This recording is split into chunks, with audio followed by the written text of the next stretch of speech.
This is One on One.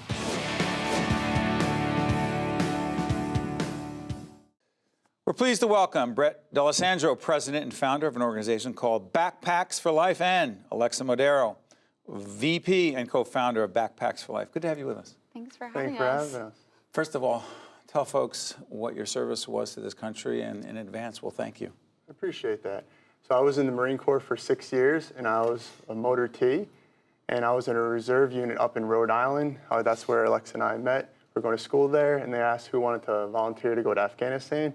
So I raised my hand, and I was on my way to Camp Lejeune and with CLB 6, and that's who we deployed to Afghanistan with.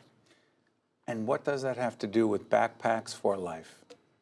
Backpacks for Life. So it started when I got back from Afghanistan. It was a really rough deployment. I didn't know who to turn to or where to go. There wasn't like a manual on how to rehabilitate yourself when you had a traumatic experience when you're overseas on a deployment. And so Alexa and I, we thought of Backpacks for Life. It came from when they put me on medical hold when I was up in Rhode Island, and I was going to a doctor's appointment up there, and I saw a guy with a sign, "Homeless vet, please help me out." So I went back to my hotel, I got a backpack filled out with warmer layers and gave it to the guy. You did that? Yes. Out of instinct? Just, I thought he needed a backpack and with some supplies and stuff. And so we talked a little bit, that was really it. About 3 days later, I saw him again, and he was with a little boy. So I pulled over to the side of the road, and before I could get a word out, the little boy said, "Thank you so much for the backpack. I no longer have to go to school carrying my books in my hands." And the dad said, "Thank you so much for the warmer layers. They even keep my wife, who's sick at the homeless shelter, warm." And at that point, I was like, I found my purpose again. I know what I have to do. I want to make sure every veteran out there has the resources they need, because I didn't know where to turn to, and I had family. I had great assets to help me out, and imagine somebody who's out there with nothing. So I wanted to make it my purpose again to make sure they're not forgotten. Alexa, talk about what's in that backpack. Yeah, so each backpack we fill with toiletries, your full-size shampoos, conditioners, soaps, and supplies. So your ponchos, your first aid kits, the things that you and I maybe don't think about every day, but are very crucial to someone who's in and out of shelters, living on the streets. And then the most important item is resource information. So information about programs, solutions, and care, depending on what the veteran might need. And that's that first line of defense, to hand a backpack out and say, "You are not alone. We care for you, and how can we help you beyond the backpack?" We'll look at the backpack in just a moment. In fact, let's pull it up. Yeah. Elvin, can we take this shot? I promise I won't screw it up. Is that the shot? Does that work? As we're looking at the backpack, talk to us. What is this a backpack? This backpack, what is it a symbol for?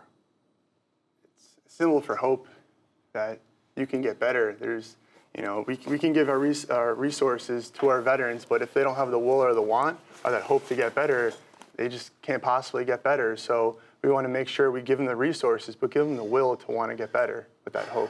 Is it worse for homeless veterans?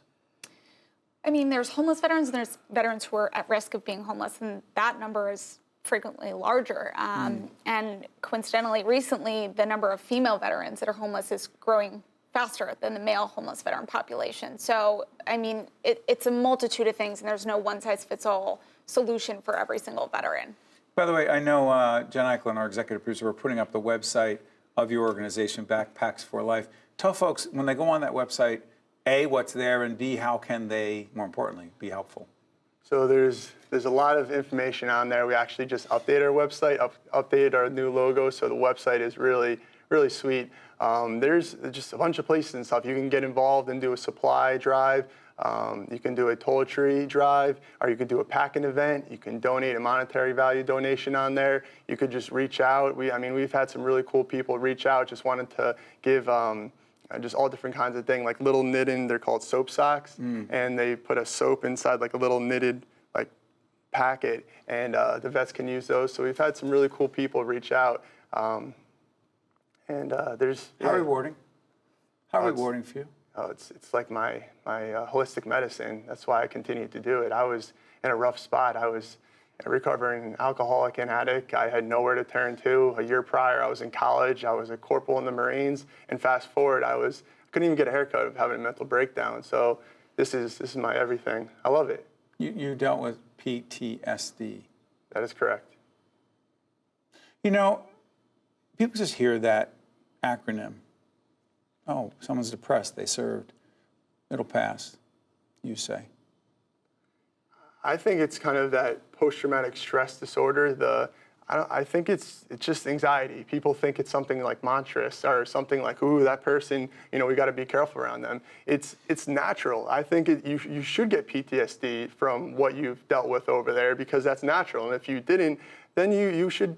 That's something we should worry about. So having anxiety to something traumatic that you've been through, that is normal. This is the normal thing that is happening. So we shouldn't look at it like it's something negative. And we should really. It's not a disease. No, we should support that. I was telling Alexa, I would want to hire somebody who has been through addiction and has overcome it, or who has been through a traumatic experience and is overcoming. Those are the people I want to hire. They've been through the bottom and now they're on top and prospering. Those are the people that are so interesting to me. You got help and you help yourself. To what degree is there significant support for vets suffering from PTSD?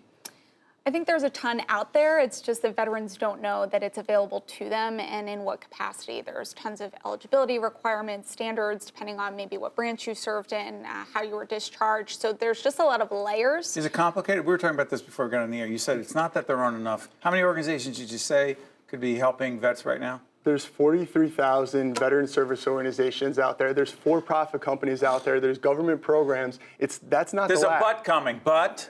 That's not the lack of that's not the issue. It's the lack of the know-how. Veterans have no idea where to go and who to turn to. Everyone says VA. Now, don't get me wrong, the VA is a great Great organization. Yeah, great organization. Great government agency, if you will. But they can't do it all, and they're overwhelmed, and you have to access the system. Yeah, and I think the VA has started to realize that they want to rely on other veteran service organizations to come in, so we partner with the VA here in New Jersey to provide backpacks to those who are in transition. So you collaborate. Yeah. Real quick before I let you out of here, there's a mentoring program. What is it and why does it matter? I got 30 seconds, go. Our mentorship program is to help veterans connect the dots. We're the middleman to help them find the right resource at the right time to help them get back on their feet, and that's the critical part that veterans need. How important is that? Final words, go ahead.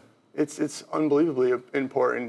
We don't ask them, what do you need? We'll listen to their story because they might not know what's out there. So why would you even ask them what they need? We'll listen to their story, we'll implement resources, and we'll help them execute it. And not, here's some resources, good luck, I'll see you later. CC me on emails, contact me every other day to let me know how you're doing with those people that you're following up with or you're connecting with.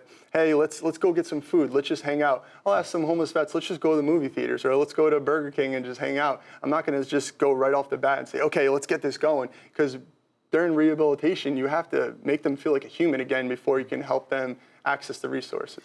It's one thing to say, as so many say, thank you for your service in the military on behalf of our country, but it's quite another to also thank you, to thank both of you for everything you're doing for veterans who are struggling and suffering and looking for a place to get help. Thank you for everything that you do and both of you do. Keep doing good work. Keep us posted. Thank you. This is One-on-One, that's One-on-Two, and we'll be right back. One-on-One with Steve Adubato has been a production of the Caucus Educational Corporation. Funding has been provided by the Russell Berry Foundation, Englewood Health, the law firm of Gibbons, P.C., New Jersey Resources, Caldwell University, ADP, and by Kessler Foundation. Promotional support provided by NJ.com and by New Jersey Family Magazine and NJFamily.com. Transportation provided by Airbrook Limousine, serving the metropolitan New York, New Jersey area.